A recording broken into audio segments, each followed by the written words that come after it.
Welcome to KP కలం ప్రస్థానం news.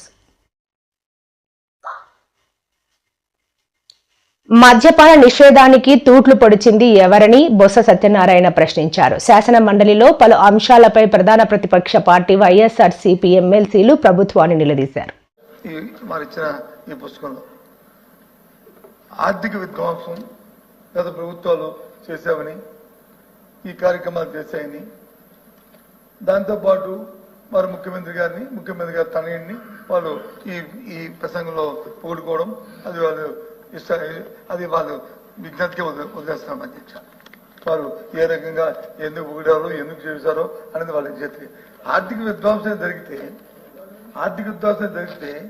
రాష్ట్రంలో వచ్చి పరిస్థితి లేకపోతే మరి ఈ 10 నెలల కాలంలో సుమారు 93,000 కోట్లు అప్పు చేశారు అధ్యక్ష. సుమారు 93,000 కోట్లు అప్పు చేశారు అధ్యక్ష. 93,000 కోట్లే కాదు అధ్యక్ష.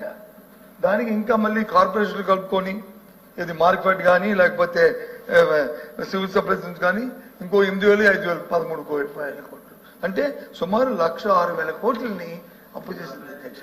మరి ఆర్థిక విధ్వంసం జరిగినప్పుడు నీకు పరపతి లేకపోతే మరి ఈ దేశంలో మరి ఆ పరపతి సంస్థలు ఏ విధంగా ఇచ్చాయి అధ్యక్ష? అది కాదు కదా అధ్యక్ష. అది కంటిన్యూస్ ప్రాసెస్ అధ్యక్ష. అదేదో ఈ ఒక్కరోజే మేము చేసినట్టు గత 10 సంవత్సరాల్లో గత సంవత్సరం చెప్పారు. ఆ తర్వాత అయిపోయిన బడ్జెట్ అయిపోయిన 10 నెలల కాలంలో ఆ రోజే ఆర్థిక మంత్రి గారు వచ్చి ప్రవేశపెట్టిన బడ్జెట్ లో ఆయన స్పష్టంగా ఎంత అప్పు చేసింది రాష్ట్ర ప్రభుత్వం, ఎంత కార్పొరేషన్ చేసింది, ఎంత వారికి గ్యారంటీ ఇచ్చింది, అంతా కూడా వారు చెప్పారు అధ్యక్ష. అంతా కలిస్తే సుమారు 7 లక్షల కోట్ల వరకు వచ్చింది. అయినా మళ్ళీ బయట మాత్రం 10 లక్షల కోట్లు, 14 లక్షల కోట్లు ఏదో ఇస్తారా? సరే, ఏదనుకుని ఏంటి అధ్యక్ష, అది వాళ్ళ తాలూగా విజ్ఞతకే వాళ్ళ తాలూకా మాటలుగా వదిలేస్తారు అధ్యక్ష వాస్తవంగా. ఎందుకంటే ఎప్పుడూ కూడా ఏ ప్రభుత్వాలు ఉన్నా సరే మనం ఏదైతే ఎన్నికల్లోనూ మాటిచ్చామో మాటిచ్చిన నెరవేర్చడానికి ఆ ప్రభుత్వాలు పనిచేస్తాయి అధ్యక్ష. ముఖ్యంగా ప్రస్తుతం ఉన్న ప్రభుత్వం ఏదైతే తెలుగుదేశం చంద్రబాబు నాయుడు గారి ఆధ్వర్యంలో ఉన్న ఈ ప్రభుత్వం వాళ్ళు హామీ ఇచ్చారు అధ్యక్ష. ఏమని? సూపర్ 6 హామీ ఇచ్చారు. హామీలు నెరవేర్చిన బాధ్యత ఆ ప్రభుత్వానికి ఉన్నది. దాంతోపాటు ఇంకా సూపర్ 6 కాకుండా ఇంకా ఇచ్చారు, హామీలు ఇచ్చిన సందర్భాలు ఉన్నాయి అధ్యక్ష. అవి కూడా నెరవేర్చిన బాధ్యత బాగా ఉన్నాయి. ఇది అప్పుడే 2వ బడ్జెట్ అధ్యక్ష. ఇది మొదటి బడ్జెట్ కాదు అధ్యక్ష, ఇది రెండో బడ్జెట్. మరి 2వ బడ్జెట్ వచ్చినప్పటికీ కూడా మరి ఇచ్చిన హామీలని అంతకుముందు వచ్చి 1.5% ఇచ్చిన హామీల్లో 1.5% అమలు జరపడానికి ప్రయత్నం చేశారు అధ్యక్ష. ఇది పెన్షన్ ని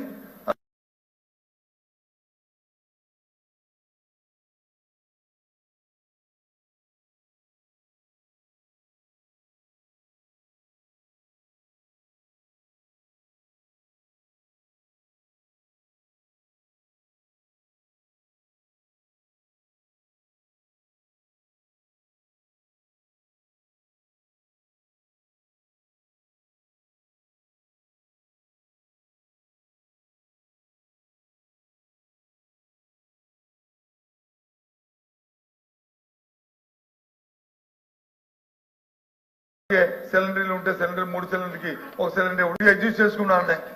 మీరు పెట్టిన బడ్జెట్ లో ఏదైతే 3,22,000 కోట్ల రూపాయలు పెట్టారో అందులో సుమారు 78,000 కోట్లు లోటే చూపెట్టారు. ఇది మేము దాన్ని చేసుకోవాలండి. మరి ఆ 80,000 కోట్లు కాకుండా సుమారు మళ్ళీ ఇవన్నీ కూడా ఎక్కడ నుంచి తీసుకొస్తారు అధ్యక్ష? మరి వాస్తవంగా చూసుకుంటే ఏదైతే తల్లికి వందనం దాన్ని చూసుకుంటే మీ దగ్గర ఉన్న నిన్న మా మంత్రి గారు, విద్యాశాఖ మంత్రి గారు చెప్పిన లెక్క ప్రకారం 87 లక్షల మంది పిల్లలు ఉన్నారు. 15,000 లక్షల రూపాయలకి మీరు ఇస్తున్నారు. ఇస్తే ఎంత అవుతుంది? సుమారు 13,112 కోట్లు కావాలి. అది వాస్తవం లెక్కలు ఇంటూ పెట్టుకుంటే అంతే. దాంట్లో ఇంకేమీ డిఫరెన్స్ లేదు. మరి దానికి సంబంధించి మీరు కేటాయింపు ఎంత చేశారు అధ్యక్ష? ఇక్కడ చిన్న ట్రిక్ ఉంది అధ్యక్ష. బడ్జెట్ లో వచ్చి 9,400 కోట్లు పెట్టారు అధ్యక్ష. It's fine. కానీ అదే డిమాండ్స్ లోకి వెళ్ళినప్పటికీ 8,278 కోట్లు పెట్టారు అధ్యక్ష. ఏది వాస్తవం అంటే 8,278 యాక్చువల్ గా మీరు వచ్చి ఎక్స్పెండిచర్ చేయడానికి దీనికి పెట్టిన అంకే అధ్యక్ష. ఇది వాస్తవం కదా? మంత్రి గారు మాట్లాడమని చెప్పండి అధ్యక్ష, తప్పు కాదని. అది కాదని మన డిమాండ్లు ఎందుకు పెట్టవలసి వచ్చిందో అంటే దానికి సంబంధించి సుమారు 4,000 కోట్ల దగ్గర దీంట్లో గ్యాప్ కనిపిస్తుంది అధ్యక్ష. దీనికి మళ్ళీ మీరు ఇచ్చిన క్రైటీరియా ఏ విధంగా ఇస్తారు, క్రైటీరియా ఏ విధంగా ఇస్తారో మరి ఆ విధి విధానాలు ఏంటో మరి గత ప్రభుత్వం 5,000 కోట్లు పెట్టింది, గత బడ్జెట్ 5,000 కోట్లు పెట్టారు అధ్యక్ష. మేము అనుకున్నాం 5,000 కోట్లు పెట్టారు, అలాగే ఏది మన దీపం పథకం ఒక సిలిండర్కి ఏ విధంగా 800 కోట్లు పెట్టారు అలాగే పెట్టారు, ఇప్పుడు కూడా స్టార్ట్ చేస్తారు విధి విధానాలు నేను రూపొందిస్తాను అనుకున్నాం అధ్యక్ష. లేదు ఇప్పుడే సరే మే నెలలో అని చెప్పారు అధ్యక్ష. ఇదే ఆల్రెడీ మార్చి, మరి ఇప్పుడు వచ్చి విధి విధానాలు ఇంకా నిర్దేశించలేదు.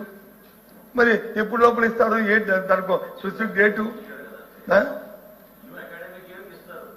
నేను దానికి వ్యతిరేకం కాదు, ఐ అగ్రి.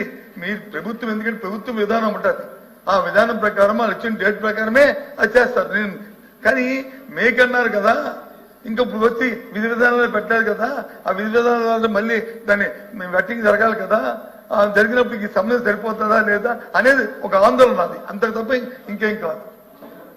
నా ఉద్దేశం అది ఆందోళన తప్ప ఇంకేం కాదు. అది మీరు ఇచ్చిన వాగ్దానానికి ప్రజల తరఫున మేము మిమ్మల్ని అడుగుతున్నాం. ఆందోళన మా ఆందోళన మీకు